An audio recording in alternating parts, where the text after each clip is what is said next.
कराची में एक और जाली पुलिस मुकाबला। ये देखिए सर, ये फायर मारा जा रहा है हमारे ऊपर। मरने के बाद भी उनके जिस्म में उंगलियां घुसेड़िए, गोली निकाल के डाली, वहाँ पे सीने पे उनके पाँव रखा है। घर के पास 2 मासूम बच्चों का बाप गोलियों से छलने। कि इन लोगों ने मेरे भाई को मारा और एम्बुलेंस नहीं बुलाई। बार बार उठते बैठते वो यही पूछ रहे, पप्पा कल आएंगे, पप्पा कल आएंगे। हर तरफ खौफो हिरास। वासिफ के कत्ल पर शदीद एहतजाज। तकरीबन आधा घंटा हो गया, SHO साहब सो रहे होंगे। CCTV फुटेज में पुलिस की बर्बरियत बेनकाब। डकैत कोई और थे जिनको पुलिस पकड़ने में नाकाम रही और उल्टा इनको डकैत कह के मार दिया। बिस्मिल्लाहिर्रहमानिर्रहीम, अस्सलाम वालेकुम। मैं हूं मुकर्रम कलीम और आप देख रहे हैं प्रोग्राम इंकशाफ। और आज टीम इंकशाफ मौजूद है कराची के इलाके मेहरान टाउन में, उस जगह पर जहां 4 दिन पहले एक मुबैना पुलिस मुकाबले में एक नौजवान अपनी जान की बाजी हार गया। पुलिस बजीद रही कि ये नौजवान डकैत है, लेकिन आज के शो में टीम इंकशाफ वो तमाम हक़ाइक़ सामने लेकर आएगी जिससे पता चलेगा कि पुलिस अपनी नाअहली छुपाने के लिए एक बेगुनाह इंसान को डकैत करार दे रही है। आइए आपको लेकर चलते हैं सबसे पहले वासिफ के घर, और आज हम उन तमाम राजों से पर्दा उठाएंगे जिन्हें पुलिस छुपाने की कोशिश करती रही है। कराची पुलिस की बर्बरियत की दास्तानें हैं कि थमने का नाम नहीं ले रही। यूँ लगता है कराची पुलिस महज अपनी दहशत की धाक बिठाने के लिए बेगुनाहों का खून बहा रही है। यकीन मानिए आज दिल खून के आंसू रो रहा है। इन तस्वीर में छुपे वासिफ की जिंदगी के खूबसूरत लम्हात उसकी ज़ात के अक्कास हैं। एक जिम्मेदार बेटा, बहन भाइयों पर जान निछावर करने वाला भाई, एक मोहब्बत करने वाला शौहर और एक शफीक बाप कानून के रखवालों की अंधी गोलियों का निशाना बन गया। थाने के अंदर ही उसको एक्सपायर कर दिया और उसको अब एम्बुलेंस खड़ी है बाहर और मतलब कोई अंदर जाने नहीं दे रहे। भाई है हमारा सगा, हम कहाँ हैं, हम किससे फरियाद करें, किससे पूछूं, किसके पास जाऊं। ये इलाका ही थाना है मेरा, ठीक है। मेरी भाई की डेड बॉडी इन्होंने अंदर डाल दी है और हमें तो पता भी नहीं है। ये लोग कह रहे हैं एक्सपायर हो गया है। इससे बड़ी कयामत क्या होगी। इस खानदान पर गम का पहाड़ टूटा है। मेरे बेटे के साथ बहुत जुल्म हुआ है, बहुत ज्यादा। मैं नहीं बर्दाश्त कर सकती, मैं कुछ कह नहीं सकती। मेरा दिल फाड़ दिया उन्होंने। एक शरीफ बच्चे को तुमने ऐसी गोली मारी। जिस तरीके से हमारी बहन रो रही है इस टाइम, हमें उसका संभालना मुश्किल हो गया है। अगर आपको लगता है कि एक डाकू की वजह से एक शहरी की जान खतरे में, तो आप किस तरह एक शहरी की जान ले सकते, खतरे में डाल सकते हैं। छोड़ना पड़ता, आप पाँव में मारते, आप हाथ में मारते, कुछ करते, उसकी जान बच सकती थी। हंसता बसता घर उजड़ गया। शादी को सिर्फ 5 साल भी पूरे नहीं हुए थे मेरी बहन के। रोती आंखें सवाल करती हैं, ये सितम किस लिए। तहफ्फुज के दावेदार क्यों बने हैं जल्लाद। दर्दनाक हक़ाइक़ को बेनकाब करने निकली है आज टीम इंकशाफ। इस अफसोसनाक वाक़े को अभी सिर्फ 4 दिन ही गुजरे हैं और जो पूरी फैमिली है और जो इलाके के मकीन हैं वो सरापा एहतजाज। अभी भी आप देख सकते हैं यहाँ पे पोस्टर्स लगे हुए हैं और उनकी तस्वीर है वासिफ की यहाँ पर, और जस्टिस फॉर वासिफ रियाज यहाँ पर लिखा हुआ है और नीचे ये लिखा हुआ है कि पुलिस गर्दी नहीं चलेगी। आखिर क्या हो रहा है कराची में कि बार बार ऐसे वाक़यात हो रहे हैं। गुज़श्ता हफ्ते भी एक ऐसा वाक़या हमने आपके लिए कवर किया था और आज फिर ये कोरंगी में, वो वाक़या औरंगी में हुआ था और ये वाक़या कोरंगी में हुआ है मेहरान टाउन में, जहाँ पर ये वासिफ जो है उनकी जान ले ली गई। और पुलिस जैसे लास्ट वाले केस में बज़िद थी कि वो डकैत हैं और बाद में साबित हुआ कि वो जो लड़के जिनका वहाँ पर मावराए अदालत कत्ल किया गया था उनका कोई किसी किस्म का क्रिमिनल रिकॉर्ड नहीं था। वैसे ही वासिफ के हवाले से भी यही चीज़ आज के शो में हम आपके सामने लाएंगे और आपको बताएंगे कि उनका कोई क्रिमिनल रिकॉर्ड नहीं है। और सारी बात हम सबूतों के साथ करेंगे और शवाहिद के साथ करेंगे, क्योंकि पुलिस जो है इस वक्त तमाम शवाहिद को मिटाने की कोशिश कर रही है और गुमराह करने की कोशिश कर रही है और एक बेगुनाह इंसान को डकैत ठहराने पर तुली हुई है। तो आइए आप उनके घर लेकर चलते हैं।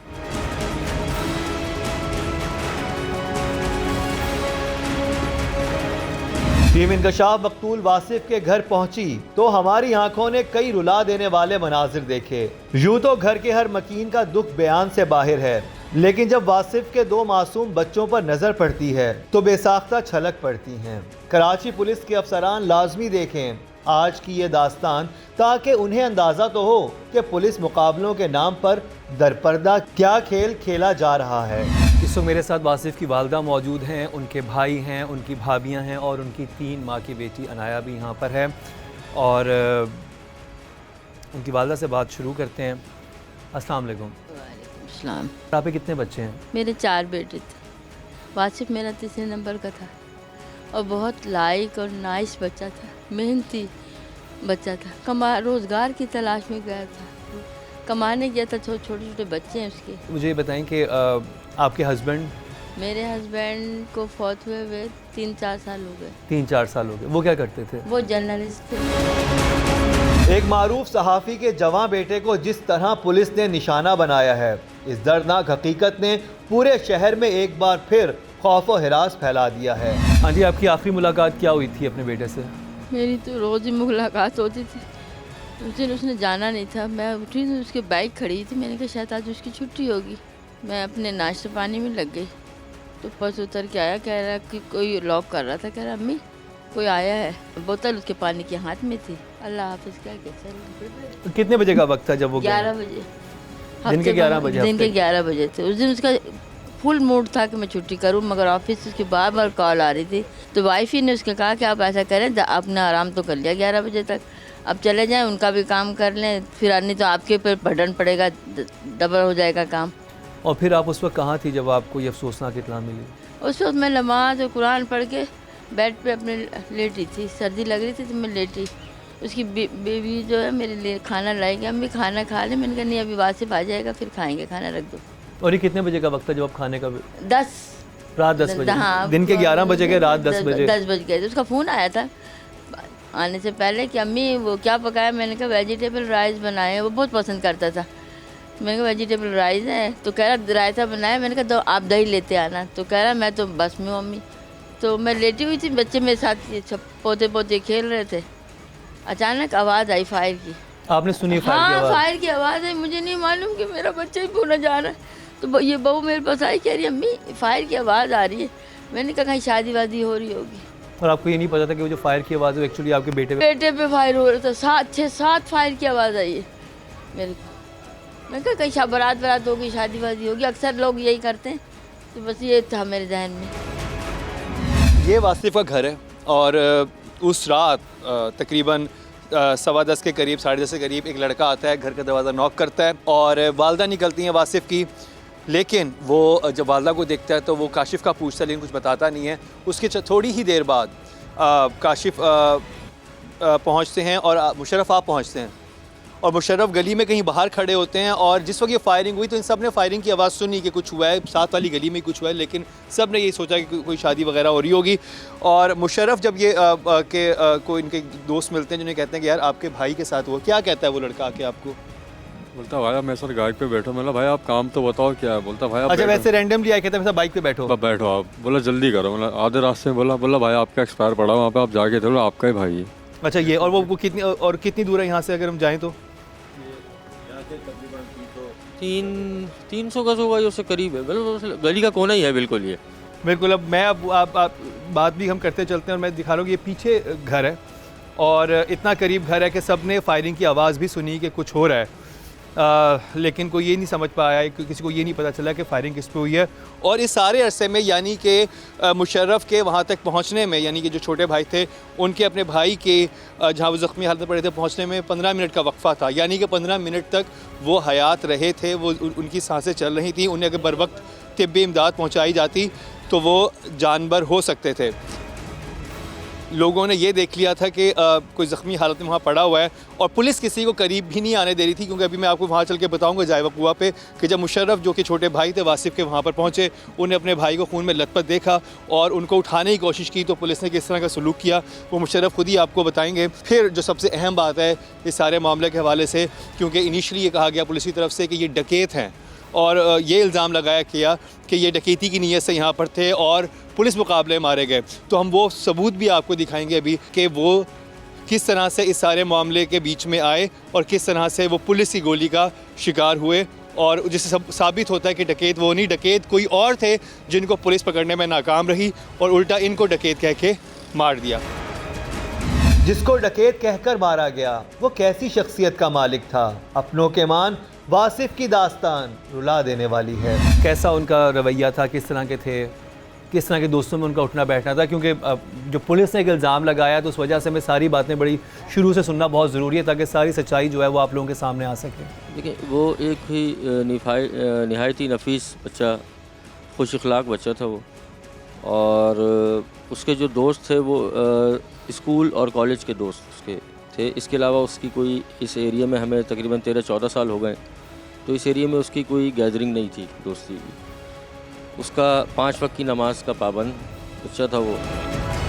नमाजी परहेजगार नौजवान की जाए नमाज पर ये एक यादगार तस्वीर है जब उसका मासूम बेटा भी उसके साथ है। मुझे बताएं कि कभी ये हुआ कि वासिफ किसी के हवाले से कोई क्रिमिनल रिकॉर्ड मौजूद हो, कभी उन पर कोई FIR दर्ज हुई हो, कभी वो किसी मुकदमे में उनको हवालात में जाना पड़ा हो, ऐसा पास्ट में कभी कुछ? सर ऐसा पास्ट में कभी नहीं हुआ और उसके रिकॉर्ड भी सामने आ चुके हैं सारे, और उसकी जो है वो कहते हैं करेक्टर सर्टिफिकेट जो है वो भी इन तक पहुंच चुका है, सारी चीज़ें हो गई हैं। वो जैसे भाई ने बताया कि बस स्कूल के उसके दोस्त थे, कुछ कंपनी के दोस्त थे, उसके कुलीग्स वगैरह, वो उन्हीं में उसकी गैदरिंग होती थी, वही होती थी। हत्ता कि रमज़ानों वगैरह के अंदर वो टाइम स्पेंड करने भी हमारे साथ बैठता था, हमारे दोस्तों के साथ बैठता था। आप भाभी हैं उनकी?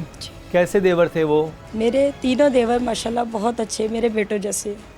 मैं जब आई थी तो अब्बू ने मुझे कहा था कि तुम्हारे भाई नहीं है, ये तुम्हारे भाई भी हैं और तुम्हारे बेटे भी हैं, तुम घर की बुनियाद हो, इन्हें संभाल के रखना।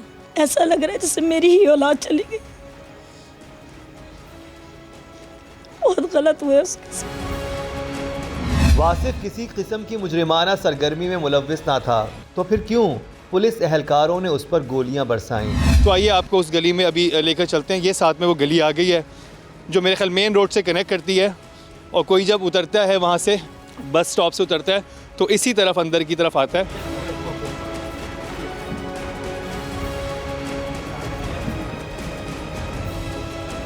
ये वो जगह है जहाँ पर वो गोली उनको लगी, और वो इस तरफ से आ रहे थे और इस तरफ वो पहुँचे।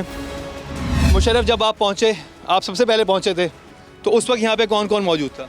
यहाँ 3 पुलिस सरकार खड़े हुए थे। भाई के पास आना तो भाई मेरा भाई एक्सपायर हुआ था, तो आप यहाँ पर जब पहुँचे हो? जी, वो एक्सपायर हो चुका था। मैं जैसे उसको पकड़ नीचे उठाने लगा तो उसने वो उठा, बोले तू ही डके थे, तुमने उसको मारा। मैंने सर मेरा सगा भाई ये पुलिस वाले ने आपको बोला? तो उस वक्त पुलिस वाले क्या कर रहे थे? अगर एक इंसान यहाँ पर जख्मी हालत में पड़ा, खड़ा हुआ देख रहा है, और कितने पुलिस वाले यहाँ पर मौजूद थे? 2 वहाँ खड़े हुए थे, 2 वहाँ पे खड़े थे। कोई ये नहीं कर रहा था कि इनको ले जाके कोई तिबी इमदाद दी जाए, कि कोई भी है? कोई भी नहीं था यहाँ पे, कुछ भी नहीं कर रहा था वो यहाँ मेरा जब मैं आया तो भाई मेरा एक्सपायर हो चुका था यहाँ। और जैसे कि मैंने आपको पहले बताया कि फायरिंग होने में और इनके पहुंचने में तकरीबन 15 से 20 मिनट का वक्फा था। अगर वो जख्मी हो गया, कोई गिर गया, तो उसको फ़ौरन किसी अस्पताल पहुंचाया जाता है, कुछ कहते तो जान बचाई जा सकती थी, लेकिन ऐसा नहीं किया पुलिस वालों ने, बल्कि यहाँ पर खड़े होकर इंतज़ार करते रहे। वो इंसान तड़पता रहा और वो वेट करते रहे। ये हैं उस वक्त के मनाजिर जब पुलिस मौके पर मौजूद थी और मकतूल वासिफ की जेबों से सबूत इकट्ठे करने की कोशिश की जा रही थी, मगर चंद कागजी रसीदों के सिवा कुछ और पुलिस के हाथ ना लगा। आखिर वासिफ को मिली किस जुर्म की सजा? क्या वासिफ के जराइम पेशा अफराद के साथ थे ताल्लुकात, या फिर एक बेगुनाह को मारकर बढ़ाया गया पुलिस की नाम नेहाद कारकर्दगी का गिराफ? खौफनाक हकीकतों का पर्दा करेंगे चाक, लेकिन एक शॉर्ट ब्रेक के बाद।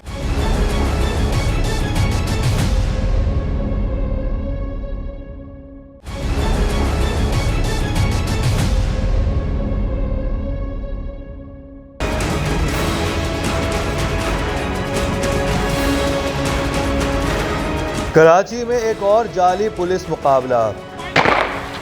ये देखिए सर, ये फायर मारा जा रहा है हमारे पर। मरने के बाद भी उनके जिस्म में उंगलियां घुसेड़िए, गोली निकाल के डाली, वहाँ पे सीने पे उनके पाँव रखा है। घर के पास 2 मासूम बच्चों का बाप गोलियों से छलने। कि इन लोगों ने मेरे भाई को मारा और एम्बुलेंस नहीं बुलाई। बार बार उठते बैठते वो यही पूछ रहे, पप्पा कल आएंगे, पप्पा कल आएंगे। हर तरफ खौफ व हिरास। वासिफ के कत्ल पर शदीद एहतजाज। तकरीबन आधा घंटा हो गया, SHO साहब सो रहे होंगे। CCTV फुटेज में पुलिस की बर्बरियत बेनकाब। डकैत कोई और थे जिनको पुलिस पकड़ने में नाकाम रही और उल्टा इनको डकैत कह के मार दिया। इस वक्त वासिफ की जो वाइफ हैं वो तो इद्दत में, लेकिन उनकी साली यहाँ पर मौजूद हैं। आप लोग रिलेटिव हैं इनके या गैरों में शादी हुई थी बहन की आपकी? नहीं, गैरों में शादी हुई थी। ठीक है, तो आपको जब रिश्ता आया वासिफ का तो आप लोगों ने क्या देखा, किस तरह के हैं आप? हमारा जब ये रिश्ता आया था तो मेरे जो बहनोई हैं बहुत ज़्यादा महज़्ज़ब फैमिली से, तो मेरी सिस्टर की शादी में ही उनको पसंद किया था और उन्होंने वहीं से रिश्ता भेजा था। और उन्होंने ये बोला था मेरे वालिद साहब, मेरे भाई, मेरी वालदा सब आएंगी, और उन्होंने इवन की जो रिंग है वो भी खुद नहीं पहनाई थी, अपनी वालदा के हाथ में दी थी। इतने महज़िब और इतने वो ओबीडिएंट थे, हर चीज़ को एक तरीके से लेके चलना था, बहुत ज़्यादा समझदार। मेरे 2 बहनोई और भी हैं, मगर जो वासिफ़ है ना, वासिफ़ जीजू, ये सब में अलग थे। हमारे हर खुशी में, गम में, मेरी वालदा को हर ईद पे, इवन मेरा सगा भाई नहीं देता था, वो ईदी भी देते थे मेरी वालदा को। 5 टाइम के नमाजी, उन्होंने रोज़ा आज तक अपनी ज़िंदगी में रोज़ा नहीं छोड़ा, बग़ैर सहरी के भी रोज़ा रखा है, और जॉब से सीधा घर, घर से जॉब, बस उनकी पूरी लाइफ का एक जो एम है वो उनकी फैमिली है। एक क्रिमिनल का इस तरीके का रिकॉर्ड तो नहीं होता। बहुत बड़ा जुल्म किया है पुलिस ने इस खानदान के साथ। शहरियों के जानो माल के तहफ़्फ़ुज़ के दावेदारों ने जो शर्मनाक खेल खेला, वो खौफनाक हकीकत जानकर रोंगटे खड़े हो जाते हैं। ये वासिफ़ की बॉडी यहाँ पे थी पड़ी हुई, ठीक है, और SHO की मोबाइल जो है वो थोड़ा सा आगे खड़ी हुई थी। जब मैं पहुँचा हूँ तो उसको यहाँ से वो बेदर्दी से उठाते हुए लेके गए हैं, रगड़ते हुए, और उसके बाद आपके सामने आपकी भाई की लाश को घसीटते हुए लेके गए हैं, और बड़ी बेदर्दी भी और कितने लोग उसको उठा रहे थे? तकरीबन 4 से 5 ही पुलिस वाले थे मोबाइल में, जो SHO के साथ होते हैं, और SHO सिविल ड्रेस में था। ठीक है। और आप कह रहे हैं कि यहाँ पर एक बाइक खड़ी हुई थी, यहाँ पे एक पुलिस वाले की बाइक खड़ी हुई थी। ये वही बाइक का मैं आपको बता रहा हूँ जिसका CCTV में जिक्र आया है कि वो जो डकैत हैं वो उस बाइक को किक मार रहे हैं। वो बाइक वहाँ से यहाँ पहुँच गई थी। अच्छा, ठीक है, ताकि जो है मेरे भाई को जो है वो डिक्लेयर कर सकें डकैत किसी भी तरीके से। ठीक। और वो CCTV फुटेज जब आपको हम प्रोग्राम के ख़त्म में दिखाएंगे तो आपको सारा क्लियर हो जाएगा, ये सारा किस तरह से पुलिस ने ये चीज़ों को मैनिपुलेट करने की कोशिश की, किस तरह से इसको दूसरा रुख देने की कोशिश की, और हकीकत से इसको बिल्कुल हटाने की कोशिश की पुलिस ने। तो वो सारी बातें आपको वो CCTV फुटेज देखने के बाद क्लियर हो जाएंगी। अच्छा, तो इसके बाद आप उनके पीछे जाते हैं? जी, उसके बाद मैं इधर मोबाइल तक आता हूँ पीछे SHO के, और कि भाई तुम ये किस तरह कैसे लेके जा रहे हो इसको। उसने आपको क्या कहा? उसने तो पहले तो मुझसे ये कहा कि तुम हो कौन। मैंने बोला मैं इसका भाई हूँ। तो फिर थोड़ा सा उनका लहजा हुआ, कहने लगे सर हम इसको जो है जिना, मैंने बल्कि उनके कहने से पहले ही मैंने कह दिया कि इसको आप जिना लेके जा रहे हैं, जिना लेके चलें फ़ौरन। तो कहने लगे जी सर हम इसको जिना लेके जा रहे हैं। बस इतना हुआ है। उन्होंने ये मोबाइल को यहाँ से मूव किया है। मैं अपना जैकेट्स वगैरह लेने के लिए मैंने उनको आवाज़ें दी हैं, चीखो पुकार मचाई है कि बाइक की चाबी वगैरह लाओ। तो बजाय इसके कि वो उसको जिना लेके जाते, वो उसको इस रास्ते से जो है थाने ले गए। यह है उस वक्त के मनाज़िर जब लाश को थाने मुंतकिल किया गया। ताहम मकतूल के भाई ने मोबाइल से वीडियो बनाकर पुलिस की बेहिसी का पोल खोल दिया। ये अब थाने में एम्बुलेंस में लेके जा रही है इनको। अब ये बताए तो सही ना, अब इन्होंने मार दिया, ये सारी चीज़ें कानूनी कार्रवाई। अब ये देखो ये एम्बुलेंस आई, पहले तकरीबन आधा घंटा हो चुका है इस वाक़ये को, और इन्होंने वहाँ से जो है वो डेड बॉडी उठा के, ठीक है, और वो डेड बॉडी भी नहीं, डेड बॉडी तो यहाँ आके बना दी इन कमबख्तों ने। ये जारी है। अब मैं आपसे बात नहीं कर पा रहा हूँ, बस अल्लाह मुझे हिम्मत दे, दुआओं में याद रखो भाई। अब हमारी भी ले लो जान यार, कितनी जाने लोगे? गिनती कहीं तो बंद होगी, आप लोगों की गिनती नहीं होगी। जबर लेते भाई, मीडिया मीडिया मीडिया सगा भाई था, सगा मेरे वालिद साहब, पता है आपको, बताऊंगा ना तो सलाम करोगे। मेरे वालिद साहब ने अपनी 36 साल सहाफत में लगा दी है। आज हमारा साया हमारे सर पे नहीं है तो कयामत बन के तू। अजब सूरत हाल थी। लाश को थाने के अंदर पहुंचा दिया गया और बाहर लोगों का रश बढ़ने लगा। लेकिन इसी दौरान अहले मोहल्ला को जाए वक़ुआ के पास एक और मशकूक सरगर्मी दिखाई दी। प्लॉट में अभी तक क्यों छुपा हुआ था एक पुलिस एहलकार। ये देखिए सर, ये फायर मारा जा रहा है हमारे ऊपर। CCTV कैमरे की फुटेज सामने आने के बाद कैसे पुलिस एहलकार हुए बेनकाब, इद्दत में बैठी मकतूल की बेवा ने कैसे किया अपने दुख का इजहार, ये सब दिखाएंगे आपको, लेकिन एक शॉर्ट ब्रेक के बाद।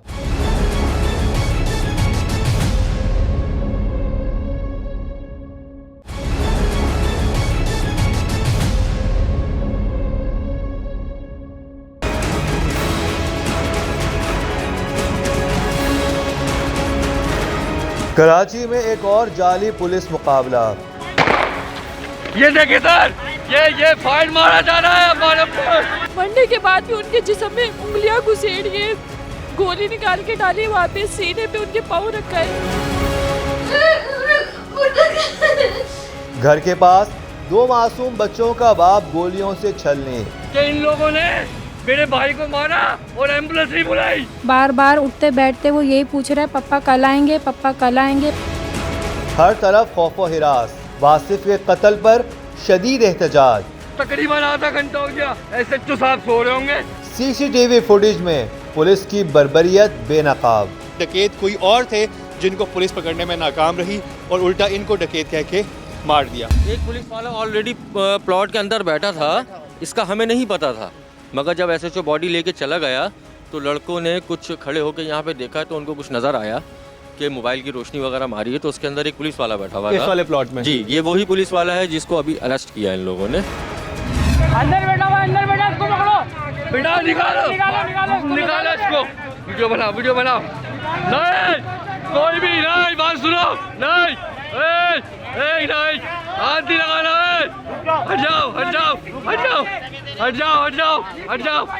हट जाओ, हाथ कोई नहीं लगाएगा, हाथ कोई, ये देखो, ये गलत काम करके नहीं, बात सुनो, ये आपको कानून को याद नहीं देगा। सुना आपने क्या कह रहा है मकतूल का भाई। ऐन उस वक्त जब कानून के रखवालों ने कानून की आड़ में एक बेगुनाह भाई को जान से मार दिया, दूसरा भाई अब भी मुश्तइल अफराद को कानून हाथ में ना लेने की तलकीन कर रहा है। भाई के कातिल को भी बचाने की कोशिश कर रहा है। ये सब्र की इंतहा है, लेकिन दूसरी तरफ पुलिस वाले ने क्या किया, जरा ये अगले मनाजिर भी देखिए।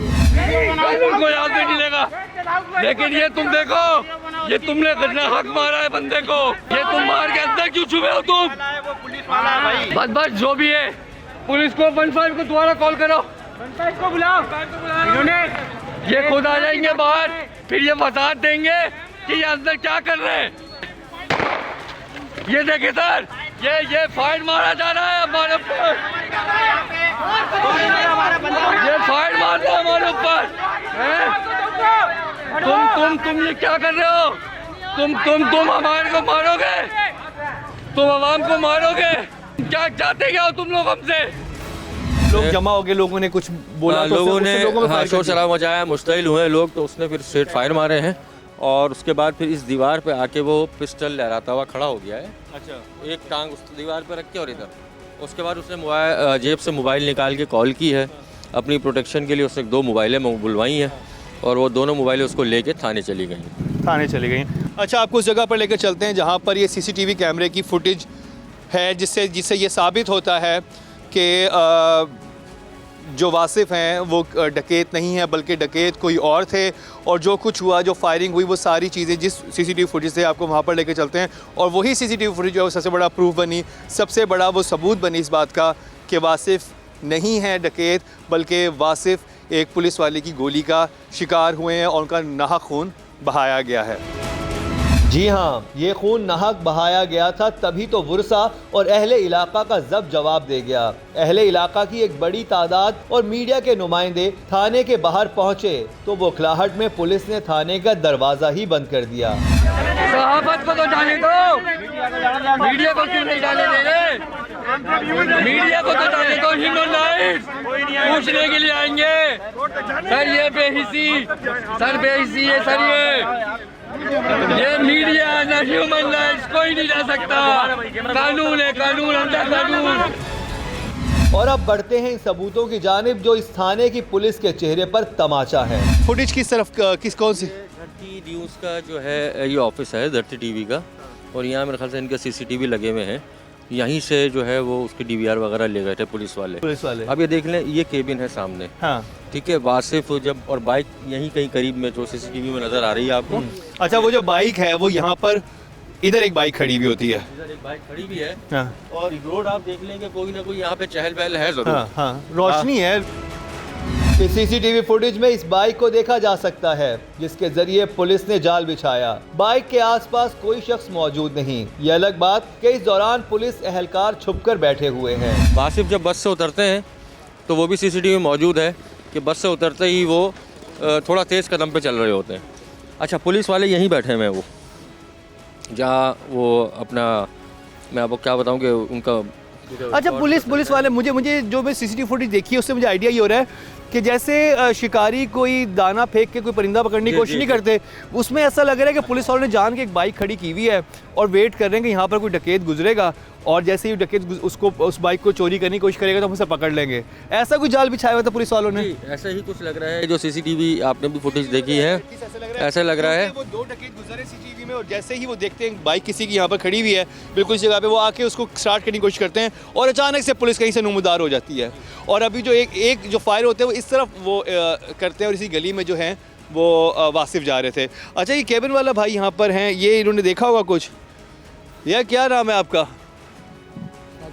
साकिब, आप उस दिन थे यहाँ पे जब ये फायरिंग वायरिंग हुई? दूसरा भाई कोई भी नहीं था। भाई ने क्या बताया, क्या देखा था उसने? पता नहीं, वो उधर गया हुआ है थाने में।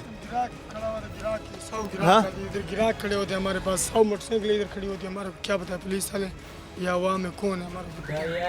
अच्छा, पुलिस वाले खड़े होते हैं यहाँ पर? पुलिस वाले पीछे खड़े हुए थे उस रात को, यानी हर रोज पीछे खड़े होते हैं, हमने इतना देखा है, हमारे को इतना पता नहीं। इधर भी खड़े होते हैं, उधर भी खड़े होते हैं। अच्छा, पुलिस यहाँ पर एक दफ़ा मतलब अपना नाका लगाती है, उसका हर रोज इधर खड़ा होना बनता है, मतलब रोज़ रोज़ आप देखते हो कि पुलिस वाले यहाँ पे खड़े होते हैं, उस दिन भी खड़े हुए थे।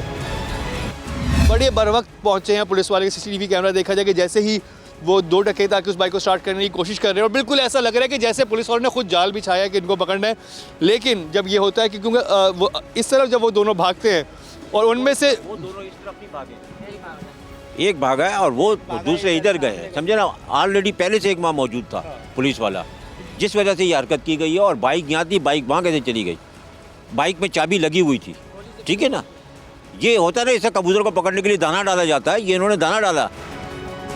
वासिफ को गोली कैसे लगी? सीसीटीवी फुटेज में कौन से हौलनाक हकाइक का पर्दा हुआ चार? नाकाबिले तरदीद सबूतों के बाद पुलिस ने पेटीबंद भाइयों के खिलाफ अभी तक क्या की है कार्रवाई? वासिफ का मासूम बेटा कैसे हर रोज करता है बाप का इंतजार? मकतूल की बेवा ने कैसे ऑन कैमरा किया अपने दुख का इजहार? ये सब दिखाएंगे आपको, लेकिन एक शॉर्ट ब्रेक के बाद।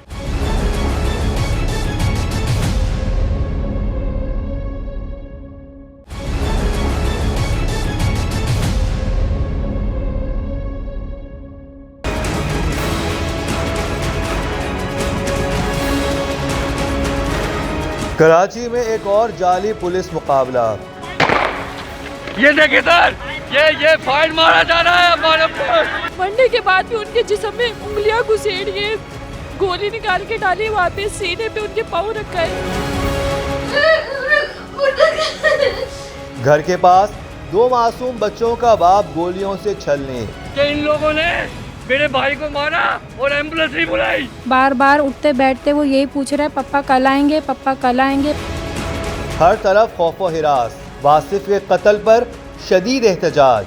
तकरीबन आधा घंटा हो गया, SHO साहब सो रहे होंगे। सीसीटीवी फुटेज में पुलिस की बर्बरियत बेनकाब। डकैत कोई और थे जिनको पुलिस पकड़ने में नाकाम रही और उल्टा इनको डकैत कह के मार दिया। इस वक्त वासिफ की जो वाइफ हैं वो इद्दत में है, लेकिन वो बात करना चाह रही हैं और उनका मैसेज पहुंचना भी उतना ही ज़रूरी है। वो जिस कर्ब का शिकार है उन्हीं से जानते हैं। बच्चों ने कैसे डील किया वालिद, क्योंकि आपका एक बेटा तो 3 साढ़े 3 साल का है, ये 3 माह की बच्ची है। मेरा बेटा जो है ना वो कद्दर अटैच था, मैं बयान नहीं कर सकती। वो बहुत बहकी बातें कर रहा है, उसकी कंडीशन बिल्कुल सही नहीं है। मैं यहाँ सबको बता चुकी हूँ कि वो जहनी तौर पे मुझे अब वो सही नहीं लग रहा। बहुत अजीब वो हरकतें कर रहा है। बार बार उठते बैठते वो यही पूछ रहा है, पप्पा कल आएंगे, पप्पा कल आएंगे, पप्पा कल आएंगे। मैं कैसे जवाब दूँ उसकी इन बातों का? मुझे बहुत डर लग रहा है कि अल्लाह ना करे, खुदा ना खास्ता मैं उसको भी ना खो दूँ। उसकी कंडीशन नहीं है बिल्कुल सही। मेरा दिल डर रहा है अंदर से, मैं क्या करूँ? क्या 4 साल का बच्चा है, कच्चा जहन है। बाप से बहुत टच था। ड्यूटी से आके पहले उसको लेके जाता था, चीज़ दिला के घुमा फिरा के फिर आता। और ये तो सारी फैमिली समझती होंगी कि बच्चे किस तरह से बाप का इंतज़ार कर रहे होते हैं कि बाप आएगा तो चीज़ दिलवाने लेके जाएगा। गाड़ी की भी पहचान। और अब ये हुआ है कि जब ज़ाहिर बात है इस तरह से एकदम वालिद डिसअपेयर हो गए, यानी कि उस बच्चे को समझ नहीं आई होगी, तो हर एक इंसान से उसे ये तो समझ आ गई है कि कुछ गलत हुआ है। उसके वालिद अब नहीं आएंगे, उनके बारे में पूछ भी रहा है, लेकिन अब वो उसका एतमाद, उसका जो कॉन्फिडेंस है वो शेक हो गया। वो किसी पर भी एतमाद नहीं कर पा रहा कि किसने मेरे बाप को मार दिया। और यहाँ पर तो मारने वाले ख़ुद वो लोग थे जो एक्चुअली मुहाफिज थे। मुहाफिजों ने कैसे इस हंसते बसते खानदान को बर्बाद किया, वासिफ को गोली कैसे लगी, अब जरा सीसीटीवी कैमरे की मदद से इस वाक़े का तफसीली जायजा लेते हैं। बाइक को लावारिस छोड़कर पुलिस वाले छुपे हुए हैं और इंतजार कर रहे हैं कि कौन इस बाइक के करीब आता है। इसी दौरान इस सीसीटीवी फुटेज में वासिफ को भी देखा जा सकता है जो पैदल यहाँ से गुजर रहा है। तहम वासिफ बाइक के पास से गुजर जाता है। वो बाइक को हाथ तक नहीं लगाता, लेकिन इसके बाद दो मोटरसाइकिल सवार वहां से गुजरते हैं जो कि मुबैना डकैत हैं। लावारिस मोटरसाइकिल देखकर ये रुकते हैं और मोटरसाइकिल को स्टार्ट करने की कोशिश करते हैं। इसी दौरान छुपे हुए पुलिस एहलकार अचानक नमूदार होते हैं। अब जरा गौर कीजिए कि पुलिस ने क्या किया। पुलिस एहलकारों को चाहिए था कि मोटरसाइकिल को स्टार्ट करते इन अफराद को एक आध वार्निंग जरूर देते, उन्हें रोकते या पिस्टल से डराते, लेकिन पुलिस एहलकारों ने न आओ देखा न ताओ, आते ही गोलियां बरसानी शुरू कर दी, जैसे वो बस इसी इंतजार में थे कि कोई मोटरसाइकिल को हाथ लगाए और उसे गोलियों से भून दिया जाए। लेकिन जैसे ही पुलिस ने मुबैना डाकुओं पर गोलियां चलाईं, वो भाग खड़े हुए और इन दोनों का रुख तकरीबन उसी तरफ था जिस तरफ को वासिफ गया था। इसके बाद अचानक शोर मच गया और वासिफ नामी नौजवान खून में लथपथ पाया गया। नहीं खबर ये वो गोली थी जो कैमरे में नजर आने वाले पुलिस एहलकारों ने चलाई या फिर दूसरी तरफ छुपे किसी और पुलिस एहलकार ने वासिफ को निशाने पर लिया। वो होना तो ये चाहिए था कि फ़ौरन वासिफ को तिब्बी इमदाद दी जाती, बल्कि मगर पुलिस इस काम में पड़ गई कि वासिफ को ही डकैत करार देने लगी। और जब बस यहाँ से चली गई और वो सारी फायरिंग का सिलसिला हो गया तो उसके बाद जो एविडेंस थे, जो बाइक थी, वो भी वहाँ ले जाके खड़ी कर दी। और उसके बाद थाने में जो कुछ हुआ, जो कि उनके बड़े भाई ने बताया कि 4-5 घंटे तक उनको थाने में रखा गया और कोई बात नहीं कर रहे। और जब तक सीसीटीवी फुटेज में क्लियर नहीं हुआ उस वक्त तक वो पूरे कोशिश कर रहे थे कि डकैत किसी तरह करार दे के या एविडेंस को ख़राब करके या शुरू की जो भी चीज़ें हैं ये सारा मामला जो है वो उनके ऊपर ही डाल दिया जाए। लेकिन क्योंकि अहले इलाका भी इस बात के गवाह थे, बाकी लोग भी जानते थे कि उनका किसी का क्रिमिनल रिकॉर्ड ही नहीं है। और जब सीसीटीवी फुटेज आई तो उसमें दूध का दूध पानी का पानी हो गया और पता चल गया कि डकैत तो भाग गए लेकिन वासिफ की जान पुलिस वालों ने ले ली। एक डाउट ये क्लियर करना चाहते हैं, यहाँ से लेकर वहाँ तक 50 मीटर का रेंज है। मतलब जहाँ तक हमने सुना है 9mm पिस्टल की इतनी रेंज नहीं है कि वासिफ जैसा हेल्दी बंदा गोली आर पार हो जाएगी। बहुत शॉर्ट डिस्टेंस से मारी गई है। MLO जो जिना हॉस्पिटल में उनका हुआ था और डॉक्टर ने भी यही कहा था कि शॉर्ट रेंज से हुआ तब गोली आर पार। इसका मतलब है वहाँ पर गली में कोई मौजूद था जिसने गोली मारी है। CCTV फुटेज में ये सब जो मारी हो, वो जो प्लाट के अंदर था ना उसने फायर किया, उसने कहा कि ये डकैत आ रहा भागता हुआ। सब CCTV फुटेज देखी गई है। हमारी फैमिली का ये मानना है कि सब स्क्रिप्टेड था, क्योंकि इतनी दूर से अगर गोली लगती, वासिफ इनसे ज़्यादा सेहतमंद बंदा, उसकी गोली आर पार नहीं होगी। वासिफ जान से चला गया, लेकिन इसके बाद अभी तक कानून के नाम पर गुंडागर्दी करने वाले जल्लादों के खिलाफ क्या हुई है कार्रवाई, सुनिए ज़रा ये अलमनाक सच्चाई। ये जो सारा केस है वासिफ की हलाकत का, इसमें ज़ाहिरी बात है पुलिस पे उंगलियां उठ रही हैं। पुलिस ने ये क्या किया, आखिर पुलिस का मौक़िफ़ क्या है वो हम जानते हैं। हमारे कॉरेस्पॉन्डेंट साथ हमारे साथ हैं, इनसे साथ ये क्या वजह थी, पुलिस वाले वहाँ पर क्या कर रहे थे, क्या उन्होंने वाकई जैसे कबूतरों को दाना डाल के कबूतर पकड़ने की कोशिश करते हैं ऐसे उन्होंने बाइक खड़ी करके क्या वो डकैत पकड़ने की कोशिश कर रहे थे? पहले तो ये बताएं मुझे। CCTV में अगर आप देखें तो टाइम ड्यूरेशन का बड़ा टेक्निकली वो है, क्योंकि जिस टाइम ड्यूरेशन में उन्होंने ताक़ुब किया है मुल्ज़िमान का, डकैतों का, उस टाइम ड्यूरेशन में जो वो फ़रार हुए हैं तो उस वक्त पुलिस ये जो लोग थे जब इस एनकाउंटर को करने गए उनको इतना टाइम ड्यूरेशन मिला है कि उस वक्त अगर ये वाकई रियल एनकाउंटर होता या डकैत पकड़े जा रहे होते तो उस वक्त वो उनको बआसानी पकड़ लेते और वो गिरफ्तारी हो जाती उनकी। लेकिन जिस तरीके से ये पुलिस वाला वहाँ फायर करने के बाद वो उस प्लॉट के अंदर आया तो CCTV में काफ़ी सारी चीज़ें बहुत वाज़ेह हैं अगर टेक्निकल चीज़ों को देखा जाए। इसलिए पुलिस के आला अफसरान जो हैं उन्होंने इस केस का जब ये 18 तारीख को वाक़या पेश आया सुबह तक थाने के बाहर इनकी फैमिली जो है वो खड़ी थी और फिर FIR हुई, जिसके बाद जो 3-4 इसमें पुलिस ऑफिशल्स मुलविस हैं उनको गिरफ़्तार किया। फिर जो औरंगी इंडस्ट्रियल एरिया के SHO थे इनायतुल्लाह मरवत, उनको जो है वो DIG इस मुक़द्दस हैदर की जानिब से जो है वो मुअत्तल कर दिया गया। और इस वक्त भी जो फैमिली है, क्योंकि ज़ाहिर सी बात है इस वक्त पुलिस के लिए बड़ा एक मुश्किल सिचुएशन है, क्योंकि वो शुरू में इस चीज़ को इस तरह साबित करना चाह रहे थे कि जो एनकाउंटर हुआ है ये रियल एनकाउंटर है और जो वो बंदा था वो डकैत था। फिर आला अफसरान पुलिस की जो है उनकी तरफ से उसका क्रिमिनल रिकॉर्ड चेक किया गया वासिफ का, तो कोई क्रिमिनल रिकॉर्ड उसका नहीं मिला। सीसीटीवी फुटेज में वाज़ेह हो गया कि जो डकैत थे उन्होंने शलवार कमीज़ पहनी हुई थी, जबकि ये बस से उतरे हैं वासिफ और ये पैंट शर्ट में मलबूस है। तो वही इस फ़र्क साफ पता चल जाता है कि वो एक इंसान बस से अभी गुजरा है और जो डकैती करने की कोशिश कर रहे थे वो शलवार कमीज़ में थे। तो ये सारा मामला हुआ। तो अब पुलिस की तरफ से ये कोताही हुई है, पुलिस की तरफ से एक गरीब फैमिली में एक इंसान की जान चली गई है। तो क्या वो इसका कोई इसको ऐसे ही मुअत्तल करके ही वो काम चलाएंगे या उसके अलावा भी कोई आगे भी जो आला जो अफसरान है वो उस पर कुछ करेंगे? जी बिल्कुल, जो कानूनी कार्रवाई होती है उसको जो है पुलिस के आला अफसरान की तरफ से जो है वो लाएअमल में लेके आए हैं। और अभी भी आज भी जो है इनकी फैमिली जो थी वो additional IG special branch Ghulam Nabi बेमन और जो डीआईजी इस टाइम मुक़द्दर हैदर उनसे बिल्कुल मुसलसल राब्ते में, और उन्होंने कुछ जो पुलिस ऑफिशियल हैं उनके नाम भी रेफ़र किए हैं जो आगे इस केस की मज़ीद तफ्तीश को देखें। पुलिस का ये है कि जाहिर सी बात है कि सारा जो सीसीटीवी में भी सामने आया और इनकी फैमिली का भी ये मौक़िफ़ है कि जाहिर सी बात है उनका तो भाई जो था वो बेगुनाह था, उसका कत्ल हुआ है। अब पुलिस इस चीज़ को क्लियरिफाई अभी तक नहीं कर सकी और जो इनायतुल्लाह मरवत और बाकी दीगर पुलिस ऑफिशियल हैं उनके हवाले से कानूनी कार्रवाई की जाएगी पुलिस के आला अफसरान की तरफ से। आला अफसरान की जानिब से तसल्लियाँ और दिलासे दिए जा रहे हैं, लेकिन क्या कोई इस खानदान को ये यकीन दहानी करवा सकता है कि वासिफ लौट कर वापस आएगा? क्या कोई इस घर की खुशियाँ लौटा सकता है? तो मैंने अब क्या अपील करेंगी गवर्नमेंट से, क्या होना चाहिए आपके हस्बैंड के कातिलों के साथ? मेरी यही अपील है कि उनको मौत दी जाए, उनको भी वैसे ही मारा जाए और मैं उनका चेहरा अपनी आंखों से देखूं। अगर ऐसा नहीं हुआ तो मैंने अपना जहन बनाया हुआ है, मैं अपने साथ कुछ भी कर लूँगी, क्योंकि मैं इतना बड़ा सदमा होगा मुझसे बर्दाश्त नहीं हो रहा। मेरे बच्चे रुल गए, मैं क्या करूँ? इतने छोटे छोटे मेरे बच्चे हैं, अकेली मैं नहीं संभाल सकती उन्हें अब। जहां बेवा की जुबान पर इंसाफ की अपील है, वहीं वासिफ की वालदा और बहन भाई भी सरापा एहतजाज हैं। हमें भी बस यही अपील है, बच्चों का पूरा खर्चा उठाया जाए और खून का बदला में खून ही चाहिए। इसी तरीके से इसी जगह ला के मारा जाए जिस तरह का उनको बेदर्दी से मारा, बेहुरमती की। उनकी मरने के बाद भी उनके जिस्म में उंगलियां घुसेड़िए, गोली निकाल के डाली, वहाँ पे सीने पे उनके पाँव रखा है, इतनी बेहुरमती करी उनकी।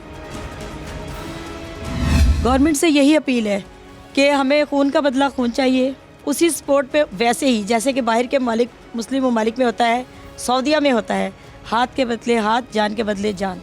हमें जान के बदले जान चाहिए, ताहयात उसके बच्चों की पढ़ाई का खर्चा उठाया जाए, उनके घर की कफालत की जाए। बेटा मैं क्या कहूँ, मेरा वासिफ तो वापस आएगा नहीं, मगर मुझे इंसाफ चाहिए, इसलिए कि आइंदा ऐसा ना हो कि वासिफ जैसा या मेरी जैसे गोद जुड़ी किसी दूसरे की हो। मेरी ये ख्वाहिश है और आखिरी ख्वाहिश यही है मेरी कि उसको ला के मेरे सामने मारा जाए और उसी तरह घसीटा जाए जैसे वो घसीट रहे। और इसके अलावा तुम्हें पता है ये महंगाई, हुकूमत किस कदर महंगाई है, मंथली उसके बीवी बच्चों का खाने पीने का वो गवर्नमेंट अफोर्ड करे। उनको कार्ड दिए जाए एजुकेशन के, जहाँ पढ़ना चाहेंगे गवर्नमेंट उसको फ्री पढ़ाएगी और मेडिकल उसका दे, जिस हॉस्पिटल में अच्छे से अच्छे हॉस्पिटल का मेडिकल दें ताकि वो अपना अल्लाह ना करे कोई बीमारी हो जाए तो अपना इलाज करा सकें। ठीक है, मैं क्या बताऊँ, अब मेरा दिल नहीं वो कर रहा है कि मैं किसके बारे में क्या करूँ, कैसे जाहिर करूँ कि किस तरीके से हमें सपोर्ट देता था।